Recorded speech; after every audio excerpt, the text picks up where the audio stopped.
హైవ్యూస్ వైసీపీని నమ్ముకొని వైసీపీకి సంబంధించి పోలింగ్ ఏజెంట్లుగా రేపు కౌంటింగ్ ఏజెంట్లుగా ఎవరైతే పనిచేద్దామని ఉన్నారో వాళ్ళ జీవితాలని సర్వనాశనం చేయడానికి ఈ వైసీపీ పార్టీకి సంబంధించి అధినేత జగన్ రెడ్డి లేదన్నా సలహాదారు సజ్జల రామకృష్ణారెడ్డి ఇలా ఈ వాళ్ళ పేరు ఏపీ నేను వాడలేను, కానీ వీరినైతే బలిపశువులు చేయడానికి వీళ్ళ జీవితం సర్వనాశనం చేయడానికి రెడీ అయ్యారని నాకు అనిపిస్తుంది. ఓపెన్గా సజ్జల రామకృష్ణారెడ్డి చెప్పిన మాటలు ఏంటండి, అంతా విన్నారు కదా.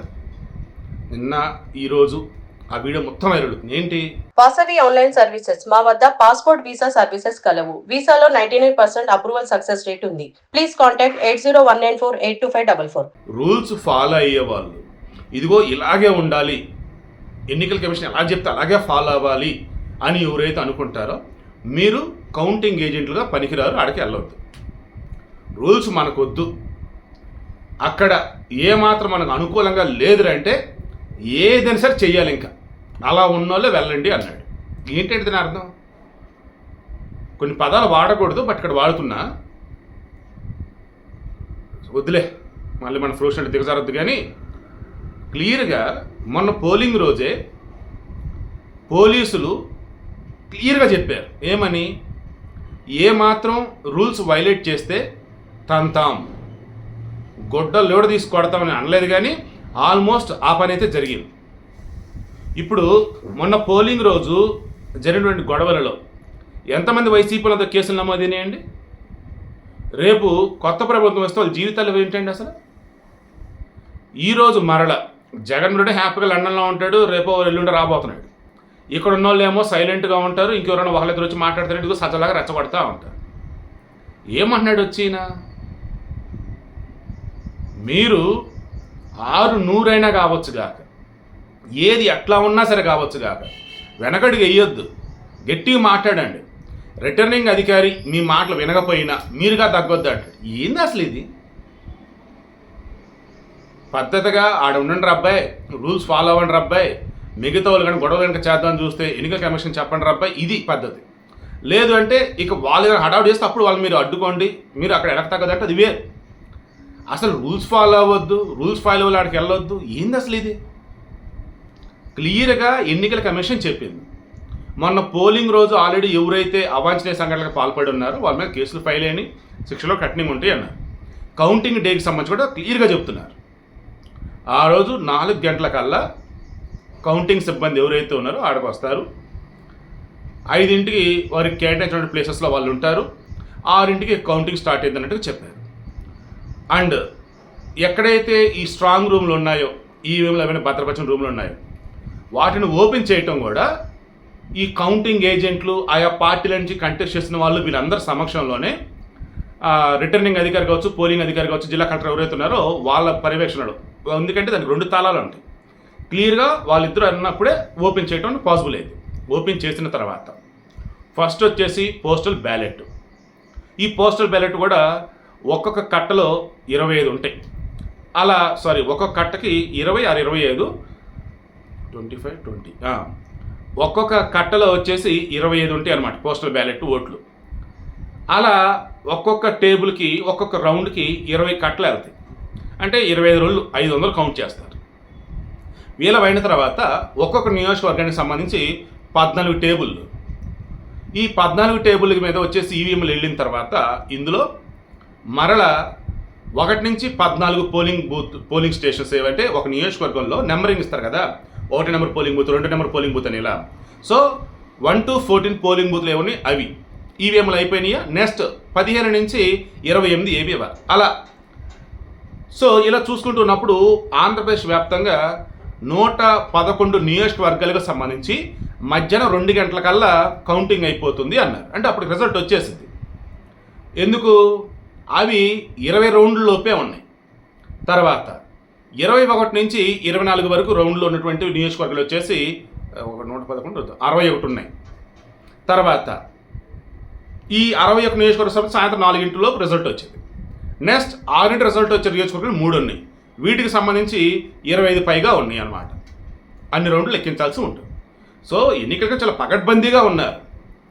ఏ టైంకి ఎక్కడ కంప్లీట్ అయ్యింది, పోస్టల్ బ్యాలెట్లు ఎలా కౌంట్ చేయాలి, అండ్ ఎవరైతే కౌంటింగ్ సంబంధించి ఆయా ఇది ఏమంటారు పోటీ చేసిన వాళ్ళ తాలూకు పార్టీలు వాళ్ళ తాలూకు వస్తారో వాళ్ళు ఎలాంటి రూల్స్ ఫాలో అవ్వాలి, ఎటువంటి ఐడి కార్డు వాళ్ళ దగ్గర ఉండాలి, మొత్తం చెప్పున్నా. ఇంత వివరంగా వాళ్ళు చెప్పాక ఆల్రెడీ ఏ మాత్రం వైలేషన్ పాల్పడి తాట తీసి ఆరాస్తామని చెప్తున్నాక ఇంకా మీరు రూల్స్ ఫాలో అవ్వద్దు, మన ఫేవర్గా ఉండేలాగా మీరు చేయాలంటే ఏంది అసలు? అది సజ్జల రామకృష్ణ అసలు ఏం చేస్తున్నాడు? వైసీపీని నమ్ముకుంటే సర్వనాశనం అవటమే అని ఆల్రెడీ కొంతమందికి అర్థమైంది. అది రేపు ఎన్నికల రిజల్ట్ తెలియపోతాం. ఇప్పటికి ఇంకా వైసీపీని నమ్ముకొని ఉంటే కౌంటింగ్ సిబ్బందిగా వెళ్తామని అనుకుంటూ ఉంటే వాళ్ళని వచ్చేసి మీరు ఏమాత్రం రూల్స్ ఫాలో అయితే మీరు వెళ్ళొద్దు ఆగిపోండి అంటే ఏంటి అసలు? అది ఎంత దారుణం అసలు అది. సో నేను చెప్తున్నాను చూడండి, ఏ మాత్రం వైసీపీకి సంబంధించి మొదటి రౌండ్లోనే తేడా కొట్టినా అక్కడి నుంచే ఇంక ఎన్ని రౌండ్లో తేడా కొడితే అన్ని రౌండ్లు ఇంక గొడవ చేయడానికి ఇంకా దేనికి అసలు వెనకాడొద్దురా మీరు అన్నట్టుగా చెప్పినట్టుంది సజ్జల రామకృష్ణ రెడ్డి. అంటే భారీ కుట్ర, పెను విధ్వంసాన్ని వీళ్ళు మొత్తం స్కెచ్లు రెడీ చేస్తున్నట్టుగా ఉంది.